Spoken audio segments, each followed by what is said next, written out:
আপনারা সবাই জানেন যে আগামী 28 তারিখ পবিত্র ঈদ উল আজহা। এই ঈদ উল আজহাকে সামনে রেখে আপনাদের সবাইকে জানাই নেসারাবাদ 24-এর পক্ষ থেকে আন্তরিক শুভেচ্ছা এবং অভিনন্দন। এই মুহূর্তে আমরা উপস্থিত আছি নেসারাবাদ উপজেলার সুটিয়াকাঠি ইউনিয়নের চানমিয়া মাধ্যমিক বিদ্যালয়ের ঐতিহ্যবাহী গোহাটায়। এখানে কিন্তু সর্বরকমের প্রস্তুতি যা ছিল সব কিছু কিন্তু সম্পন্ন হয়েছে এবং ইতিমধ্যেই কিন্তু বিভিন্ন জায়গা থেকে গরু আসা শুরু করেছে। আমরা এই গোহাটা কমিটিতে যারা আছেন আমরা তাদের মুখ থেকে শুনবো যে তাদের এই গোহাটার প্রস্তুতি কীরকম। আসসালামু আলাইকুম, আমার নাম মোহাম্মদ কবির হোসেন মোল্লা। আমি এই চানমিয়া মাধ্যমিক বিদ্যালয়ের গোহাটের মাঠ পরিচালনা কমিটির সদস্য। আশা করি এই গোহাটার কোরবানির গরু কেনার জন্য আপনারা নির্দ্বিধায় আসবেন। আমরা তো আছি, তারপরে এই মনিটরিংয়ে যারা আছে গোহাটার সার্বিক সহযোগিতা করবে। আপনারা নিশ্চিন্তায় সহপরিবারে আসতে পারবেন। আমার নাম মোহাম্মদ রাব্বি আরমান। আমি গোহাটার দপ্তর সম্পাদক পদে আছি। শুরুতেই আমি চানমিয়া মাধ্যমিক বিদ্যালয়ের অস্থায়ী গরুহাটের পক্ষ থেকে সবাইকে অগ্রিম ঈদের শুভেচ্ছা জানাচ্ছি। তার সাথে সাথে জানাচ্ছি আমাদের প্রস্তুতির ব্যাপারে। আমাদের প্রস্তুতি মোটামুটি শেষের পথে। গতবার যে বিষয়টি দেখেছি যে গতবার আমরা কিন্তু সেই গোপালগঞ্জে গিয়েছিলাম, বাগেরহাটে গিয়েছিলাম, এছাড়া দেপাড়া অনেক জায়গায় আমরা ঘুরেছি, কিন্তু এবছর আমরা কেন যাইনি? আসলে ব্যাপারটা হচ্ছে আমাদের হাটটা আর বয়স অনেক বছর পর্যন্ত একটা ঐতিহ্যবাহী গোহাট। গত বছর আমরা গিয়েছিলাম তাদের সাথে সৌজন্য সাক্ষাৎ করতে।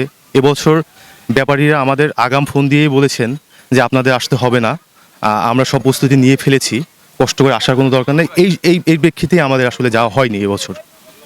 তো দর্শক মণ্ডলী, যেমনটি শুনছিলেন, অনেকে এরকম মনে করেছিলেন যে আসলে হাটটি মেলে কিনা। সেই হিসাবে কিন্তু এখান থেকে কমিটির অনেক লোকজন গিয়েছিল এবং তারা আশ্বস্ত করেছিল যে হ্যাঁ, এখানে গরুর হাট মিলবে। এবং আপনারা দেখেছেন আমরা কিন্তু এপিচিউট আকারে একদম 10-15 দিন পর্যন্ত কিন্তু আমরা ধারাবাহিকভাবে প্রচার করেছিলাম যে এই গোহাটার প্রতিবেদন। আর এবছরও আমার মনে হয় যে সে কারণেই তারা একদম বুঝে গিয়েছে যে এখানে আসলে কোনো বছরই কোনো গ্যাপ হওয়ার সুযোগ নেই, যেমনটি আমাদেরকে একটু আগে কমিটির দপ্তর সম্পাদক রাবি জানিয়েছেন। এবং যত ভালোটা এবং যত সেরাটা দেয়া যায় সেটাই কিন্তু তারা করবেন এবং চেষ্টা করছেন। দর্শক মণ্ডলী, আমরা এই মুহূর্তে কথা বলছি ঐতিহ্যবাহী চানমিয়া মাধ্যমিক বিদ্যালয়ের আরেকজন কমিটি। আমি স্বপন মেরদা। আমি এবছর এই কমিটির মনিটরিং কমিটির অন্যতম সদস্য দায়িত্ব আছি। এবং আমরা গতবারে আমি এবং মাহমুদুল হাসান মিলন আমরা দুজনে মিলেই গত 25 সালের যে গোহাটটি ছিল এটা আমরা দুজনে মিলেই পরিচালনা করছি। এবং অক্লান্ত আমাদের এই সোনাখালী, গোপালগঞ্জ, বাগেরহাটে আমাদের এই প্রোগ্রাম ছিল। 15 দিনে আমরা সাজিয়েছি এবং সুন্দর প্রতিবেদনের মাধ্যমে আমরা সকল ব্যাপারী এবং ক্রেতা সবাইকে উৎসাহিত করেছি।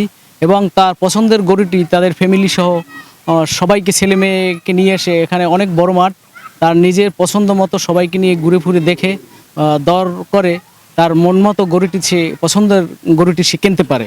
তাতে তার সাশ্রয় হয় এবং পছন্দ গরুটি সে নিয়ে যায়। স্বরূপকাঠিতে আরও অনেক মাঠ আছে, গরুর মাঠ। তো এত বড় মাঠ এবং এত পরিবেশ সুন্দর, এবং এখানের যে মনিটরিং কমিটি বা সভাপতি, সেক্রেটারি যারা আছেন এবার 26 সালে তারা অনেক তৎপর আছেন। এবং এই বেচা কেনার স্বার্থে ক্রেতা বিক্রেতা এবং ব্যাপারীদের যত সুযোগ সুবিধা এখানে দেওয়া হয় এবং তাতে কোনো ঘাটতি নেই। এবং বেচা কেনার ব্যাপারেও সবাই সহযোগিতা করে এবং সবাই এককবদ্ধভাবে সবাই কাজ করে। এবং এবারও আমরা সেই জিনিসটা ফুটিয়ে তুলতে চাই এবং সবার মাধ্যমে এটা প্রচার করতে চাই, যাতে সুন্দর এবং পরিবেশগত দিক দিয়ে আপনারা এখানে আসবেন এবং ভালো লাগবে। আপনি আপনার পছন্দের গরুটি আপনার ছেলে সন্তানকে নিয়ে অবশ্যই কিনতে পারবেন, সে সুযোগ আমাদের মাঝে আছে।